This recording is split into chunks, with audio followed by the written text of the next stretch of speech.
Olá, internautas! Bem-vindos à Sala do Saber. Sou o professor Wagner e estamos falando sobre agentes externos do relevo. Hoje nós vamos falar um pouquinho sobre as formas do relevo e sobre a formação também do solo, ok? Então vamos colocar aqui o título, As Formas do Relevo. Então aqui, ó, as formas do relevo. Olha só. Para nós falarmos sobre as formas do relevo, nós vamos ter que desenhar esse relevo. Mas olha só, o que são formas do relevo? Se você pegar ali a superfície terrestre, vai perceber que a superfície está cheia de elevações, né? Cheio de regiões mais rebaixadas. Tudo isso são formas do relevo. Nós temos a estrutura do relevo, que vai ser a base do relevo, e as formas do relevo, que está por cima dessa estrutura do relevo. Então vamos lá, ó. Quais são então essas formas? Vamos começar aqui, ó. Vamos começar aqui com, vou desenhar aqui assim, ó, fica mais fácil. Aqui é uma área, aí aqui nós temos uma outra área.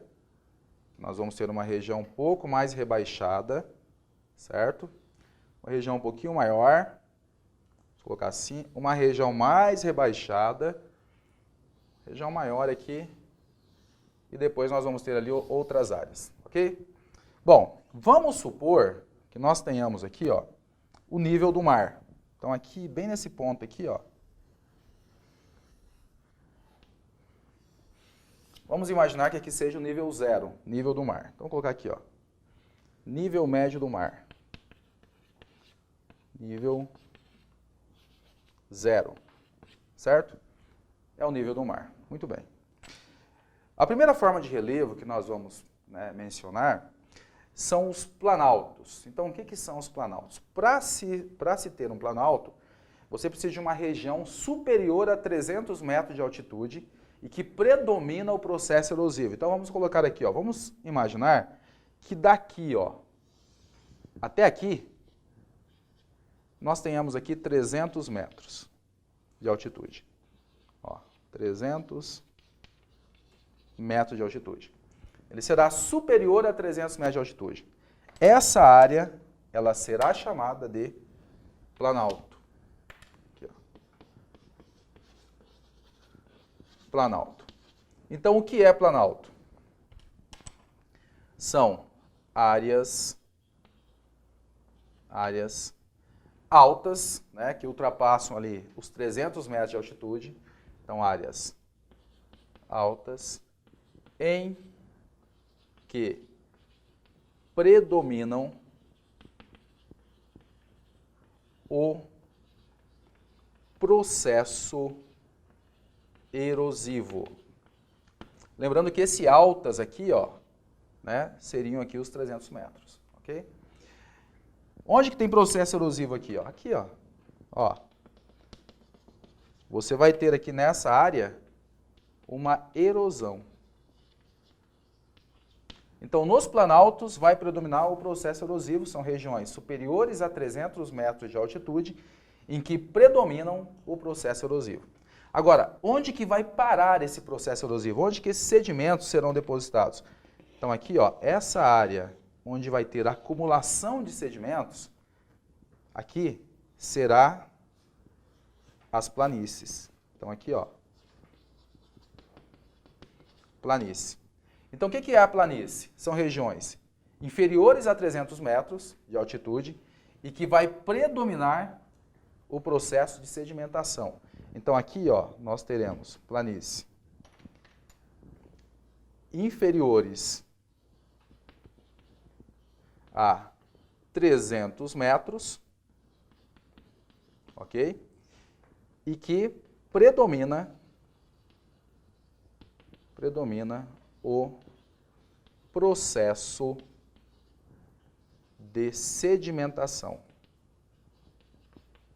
Ó, sedimentação. Detalhe, aqui nós temos a acumulação e compactação de sedimentos. Isso aqui vai formar, então, a sedimentação. Então, a compactação acumulação e compactação desse sedimento forma a sedimentação. Nós temos pelo menos 3 tipos de planície. Então nós vamos colocar aqui assim, ó. Quais serão os tipos de planície que nós vamos ter? Então, ó. Planície pode ser, a planície pode ser uma planície fluvial. O que é planície fluvial, professor? Planície fluvial, ó, lembra, o rio ele flui. Então é uma planície às margens de um rio, tá? Planície fluvial. A planície ela pode ser também litorânea, como o próprio nome já diz, próximo ao litoral, planície de praia, né? E a planície ela pode ser lacustre, ou seja, formada próximo de lago. Então nós temos ali 3 tipos de planície. Bom, depois da planície, onde você vai predominar ali o processo de sedimentação, nós teremos uma área mais rebaixada em relação ao relevo próximo. Nesse caso aqui a gente colocou planície, mas podia ser uma dentro de um planalto também. Então nessa área aqui, ó, em que predomina o processo erosivo, tem sedimentação, mas predomina o processo erosivo, ó. Nós teremos aqui uma erosão. Então, regiões suavemente inclinadas, em que predomina o processo erosivo, nós vamos ter então as chamadas depressões. Ó, é uma depressão. Uma depressão. A depressão, nesse caso, ó, ele está acima do nível do mar. Se ele estiver acima do nível do mar, é uma depressão relativa. Relativa. O que é relativo? Por quê? Ele está acima do nível do mar. Olha só, depressão relativa. Ah, professor, e se ela for abaixo do nível do mar? Pois é, o exemplo que nós temos aqui, ó. Então você vai ter aqui o processo erosivo também, é lógico, né, que aqui é só um desenho, mas aqui você tem uma depressão que está abaixo do nível 0, nível do mar. Então nesse caso aqui, ó, nós teremos então uma depressão absoluta. Então depressão absoluta é uma depressão que está abaixo do nível do mar. Então aqui acima do nível do mar, aqui abaixo do nível do mar. Certo? Nós teremos ali as depressões. Bom, depois nós vamos ter as formações montanhosas. Se for uma região de cordilheira, nós teremos as montanhas e ali as cordilheiras, um conjunto de montanhas formando uma cordilheira. Então você vai ter ali ou cordilheira, né?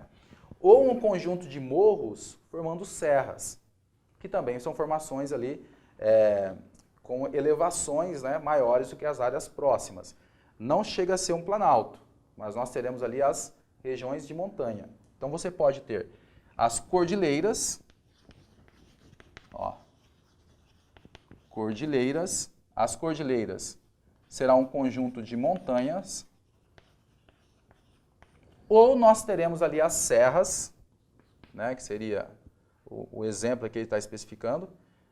Então aqui as serras, que seriam um conjunto então, de vários morros, formando então as serras. Ok? Então nós vimos o seguinte, que as formas do relevo, ela vai ser determinada de 2 formas, ou pelo processo erosivo e pelas altitudes. Quando nós temos um relevo mais alto, chegando ali a superior a 300 metros de altitude, nós vamos ter ali os planaltos, em que predomina o processo erosivo.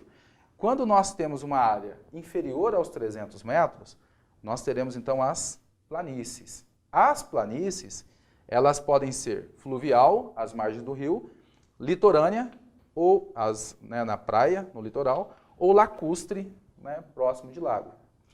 As depressões, elas estão divididas em depressão relativa ou absoluta. Quando que a depressão é relativa? Quando ela está acima do nível do mar. Quando que ela é absoluta?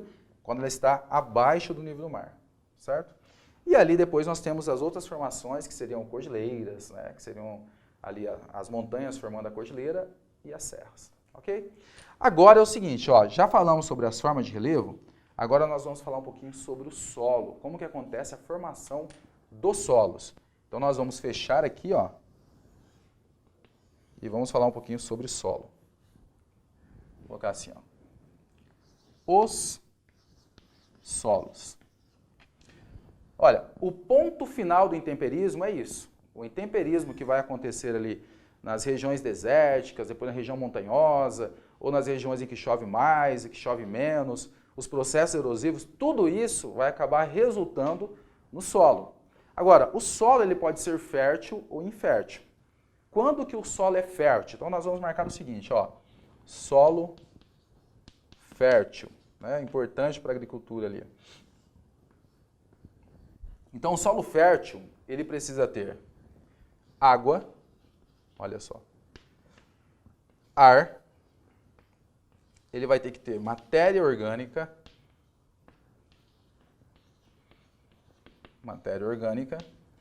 e minerais.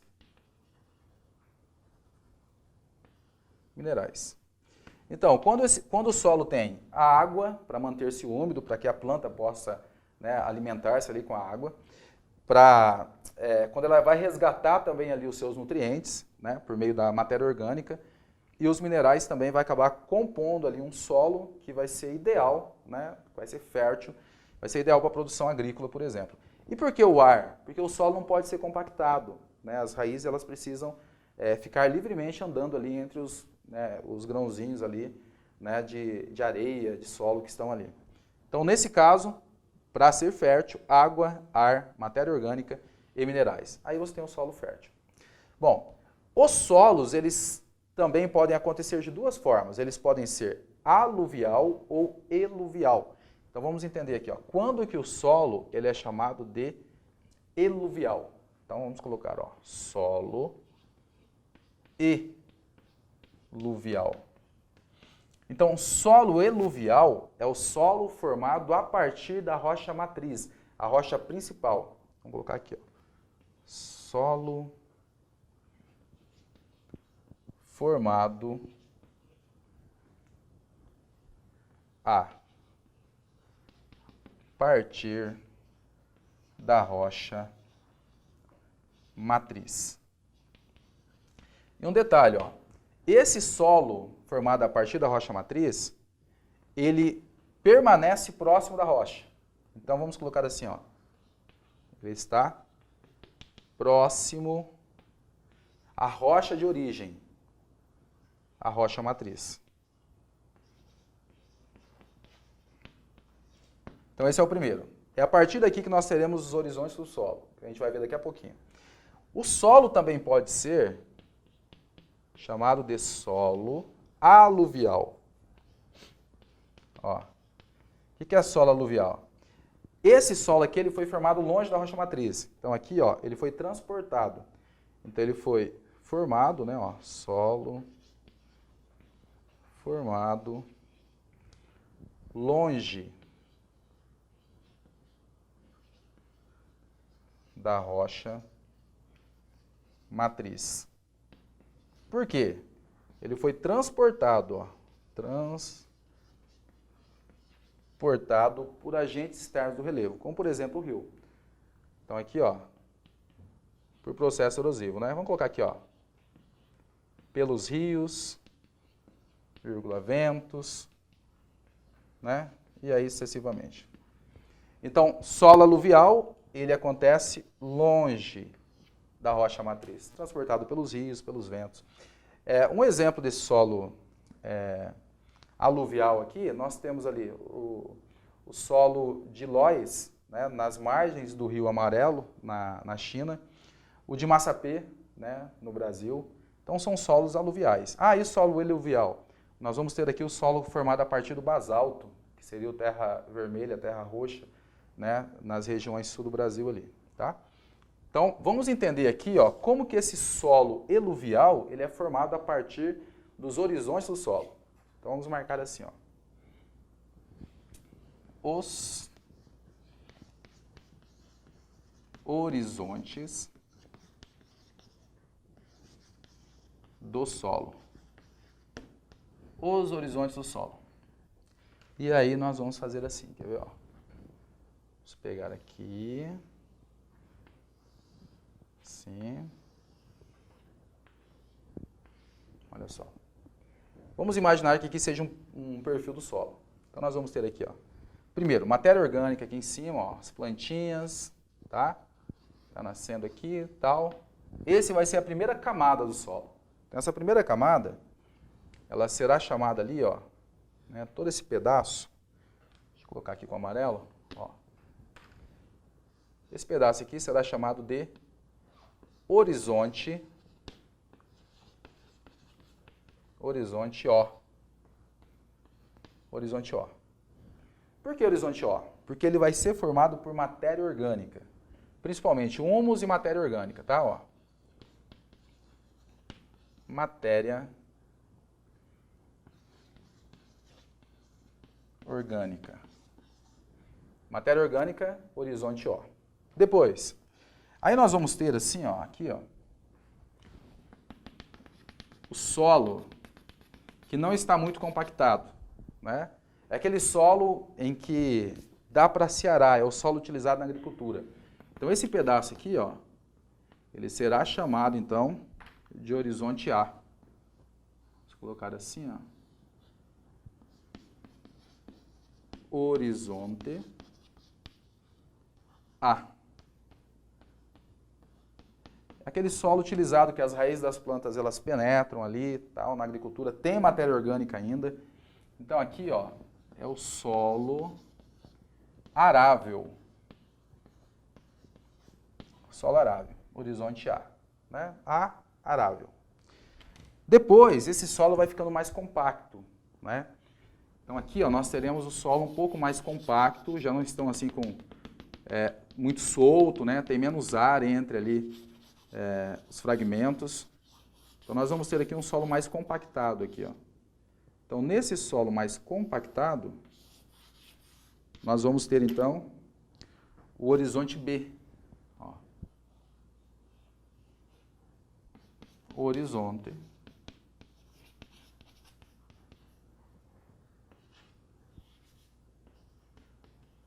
B. Esse horizonte B, ele também é chamado de subsolo. Subsolo. O solo já está mais compactado. A partir de um ponto desse solo compactado, já começa a aparecer uns pequenos pedaços de rocha, assim, ó, muito pequeno. E vai chegar num horizonte, ó, em que esses pedaços de rocha, eles vão aumentando cada vez mais. Vai ficando maior. Ó. Então, esse pedaço onde as rochas vão ficando maiores, né, os fragmentos de rocha vão ficando maior, é chamado de horizonte C. Vamos marcar aqui, ó. Horizonte C. O que é esse horizonte C? Então, o horizonte C, nós teremos ali o chamado fragmento de rocha. Ó. Fragmento de rocha. Percebam, vários pedaços ali daquela rocha. Mas de qual rocha? Da rocha matriz, que está aqui embaixo. Ó. Então aqui nós teremos uma rocha bem maior, até finalizar ali, né? Até finalizar os horizontes com a rocha matriz. Alguns, né, chamam até de horizonte. Ó, horizonte R ou simplesmente rocha matriz. Tá? Então aqui será rocha matriz. A gente consegue perceber o quê? A gente percebe que a rocha matriz, com o tempo, ela vai fragmentando, né, ela vai quebrando. Aí essa rocha matriz, ela começa a ficar ali pedaços de rocha, fragmentos de rocha. Então você vai ter ali o horizonte C, que serão os fragmentos dessa rocha. Depois, esses pedaços de rocha vão ficando ali um pouquinho menores e vai formar o solo compactado. Esse solo compactado, com o tempo, ele vai ficando menos compactado e já vai tendo ali uma ou outra matéria orgânica. E aí nós teremos ali o solo arável, que é o horizonte A. E por fim, né, depois que esse solo, essa rocha, já sofreu ali todo o intemperismo que tinha que sofrer, né, e tem período biológico, químico, físico, e começou a crescer vegetação sobre ele, nós vamos ter então aqui o horizonte O, formado principalmente de humus e matéria orgânica. Esse horizonte, né, se ele tiver ar, se ele tiver água, se ele tiver matéria orgânica e minerais, que vai compor todos os nutrientes para um solo fértil, né? Então, nesse horizonte aqui, entre o O e o A, nós teremos ali as condições para o solo fértil, ok? Terminamos os agentes externos do relevo e na próxima aula nós vamos começar a falar um pouquinho sobre hidrografia, ok? Até lá, aquele abraço.